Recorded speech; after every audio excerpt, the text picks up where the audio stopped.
కుటుంబాలు ఎక్కువ ఉండేటువంటి ప్రాంతంలో చిట్యాల ఐలమ్మ రజక కళ్యాణ మండపం కట్టుకోవడం అనేది శుభపరిణామమైన విషయం. ముందుగా ఈ సభకి ఈ కార్యక్రమానికి ఇచ్చేసినటువంటి పెద్దలు లోతక్క శ్రీనివాసరావు గారు, మన కౌన్సిలర్ విజయలక్ష్మి తెనాల నుంచి వచ్చారు, మన ఆడపడుచు కౌన్సిలర్ విజయలక్ష్మి గారికి, అట్నే రాజశేఖర్ రెడ్డి గారు అనేక ఉద్యమాలకి రైతు ఉద్యమాలకి ప్రజల కోసం పనిచేసేటటువంటి రాజశేఖర్ రెడ్డి గారు, ఇట్లా మన ఏమన్ రామారావు గారు పురోహితులు ఈ ఏరియాలో అనేక ఉద్యమాలకి ప్రజల కోసం నిలబడేటువంటి ఏమన్ రామారావు గారు, ఇంకా మన నిర్మాణ కమిటీ కన్వీనర్ వెంకటేశ్వరరావు గారు, ప్రధానంగా ఇంత వయసులో కూడా చొరవ చేసినటువంటి వెంకటేశ్వరరావు గారితో ఉన్నటువంటి సారథి గారు, శివయ్య గారు, అట్నే మస్తాన్ రావు గారు, సాంబశివరావు గారు, సెంచయ్య గారు, అనేక మంది పెద్దలు, అట్నే మన జిల్లా సంఘం కార్యదర్శి బొత్స సుబ్బారావు గారు, వీళ్ళందరూ వేదిక మీద ఉన్నారు. 2-3 విషయాలు ప్రధానంగా చెప్పుకోవాలంటే, అనేక పనులు మనం జీవించాము, పుట్టాము, అనేక మన జీవితంలో అనేక అంశాల మీద తిరుగుతూ ఉంటాం, పనిచేస్తుంటాం. తదనంతరం వయసు రీత్యా కానీ అనారోగ్య రీత్యా కానీ చచ్చిపోవడం అది మామూలు. పుట్టడము మరణించడం అనేది. అయితే భారతదేశ చరిత్రలో చిట్యాల ఐలమ్మకి ఓ చరిత్ర ఉంది, స్వాతంత్ర ఉద్యమానికి ఒక చరిత్ర ఉంది, చిట్యాల ఐలమ్మ చేసినటువంటి ఉద్యమానికి ఒక చరిత్ర ఉంది. ఇది చిన్న విషయం కాదు.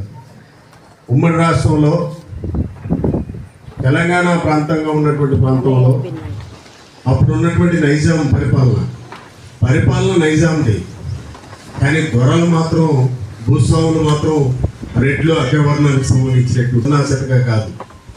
ఆ రోజు నీకు సమాజంలో ఆ వీధుల్లో పోవడానికి కూడా దొర ఎదురుపడితే బాంచం దొరని కాలు మొక్కతాన్ని తలవంచి, తను తలగొట్టు ఉంటే ఉడదీసి, చెప్పులుంటే కాళ్ళకి చేత పట్టుకొని వంగి దండాలు పెట్టాల్సినటువంటి దశ. ఆ దశలో నీకు బట్టలు కొనుక్కుంటూ తను కుటుంబాన్ని పోషిస్తూ బిడ్డల్ని సాకలేము, బిడ్డల్ని చదివించుకోలేము, అభివృద్ధిగా చెందలేము, సమాజంలో అందరితో గౌరవంగా ఉండలేము. అందువల్ల మనకు కావాల్సింది ఏమిటి? కుటుంబానికి ఆదాయ వనరులు. అంటే ఆదాయ వనరుల్లో ప్రధానమైనటువంటిది ఉద్యోగం అన్నా కావాలి, బిడ్డలు చదువుకుంటే అభివృద్ధి కావాలి. సరే, చదివించడానికే డబ్బులు లేవు, పని చేస్తే వృత్తి చేస్తే కూలి పని చేస్తే గిట్టుబాటు కావట్లేదు. కుటుంబంలో బిడ్డలు చదివించాలంటే ఆదాయ వనరులు కావాలంటే ఈ భారతదేశం వ్యవసాయ ఆధారిత పద్ధత దేశము. అందుకే ఆంధ్రాలో అన్నపూర్ణ ఆంధ్ర అన్నారు. వ్యవసాయము ఇప్పటికీ కూడా, అప్పటి నుంచి ఇప్పటికీ కూడా వ్యవసాయ భూమి మొత్తం చేతుల్లో 18 మంది చేతుల్లో ఈ భారతదేశంలో ఉంది. అంటే 82% చేతుల్లో 5% భూమి మాత్రమే ఉంది. ఇప్పటికీ కూడా అదే పరిస్థితి. ఆ దశలో నుంచి కొద్ది మంది కన్నా భూమి కావాలి. ఆ భూమే ప్రధానమైనటువంటి ఆధారం. ఆ భూమే గౌరవాన్ని పెంచద్ది. ఆ భూమి ద్వారా వచ్చేటటువంటి వ్యవసాయం ద్వారా వచ్చేటటువంటి పంటే కుటుంబాన్ని అభివృద్ధి పరచద్ది అని చెప్పి నమ్మి ఆ రోజుల్లోనే ఆ తల్లి చేసినటువంటి పోరాటం, వెట్టి సేకరి విముక్తి కావాలి, కుల వివక్షత అంటరానితనం నిర్మూలించాలి, అందరికీ భూమి కావాలి, పేదలందరికీ భూమి కావాలి.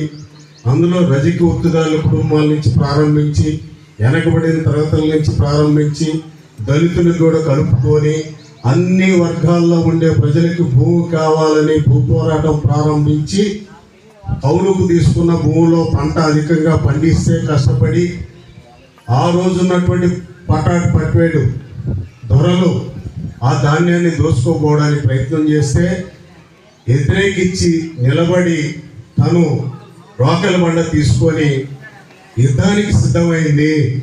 అంతేకాదు, ఆ రోజు నుంచి దొరలను తరుముకున్న రోజు నుంచి మొత్తం ఆమెతో కూడా ఒక 3-4 మహిళల్ని కలుపుకొని టీమ్గా కలుపుకొని వందలాది గ్రామాల్లో ఆమె బుర్రకథ నేర్చుకొని బుర్రకథ చెప్పి ప్రజల్ని చైతన్యపరిచి ఆ విధంగా 10 లక్షల ఎకరాలు భూమి పేద ప్రజలకు పంచేంత వరకు నిద్రపోకుండా పోరాటం చేసినటువంటి చిట్యాల ఐలమ్మ, సాకల ఐలమ్మ. ఇది చిన్న విషయం కాదు. ఆ రోజు నెహ్రూ ప్రధానమంత్రి భారతదేశానికి, నెహ్రూ ప్రధానమంత్రి కూడా అక్కడ ఆంధ్రప్రదేశ్లో జరిగేటటువంటి పోరాటం 10 జిల్లాల్లో ఏమిటి, ప్రజలు ఎందుకు ఆ విధంగా వస్తున్నారు, అసలు అంతలా ఉద్యమం ఏంటి, వేల మందిని కాల్చేశారు.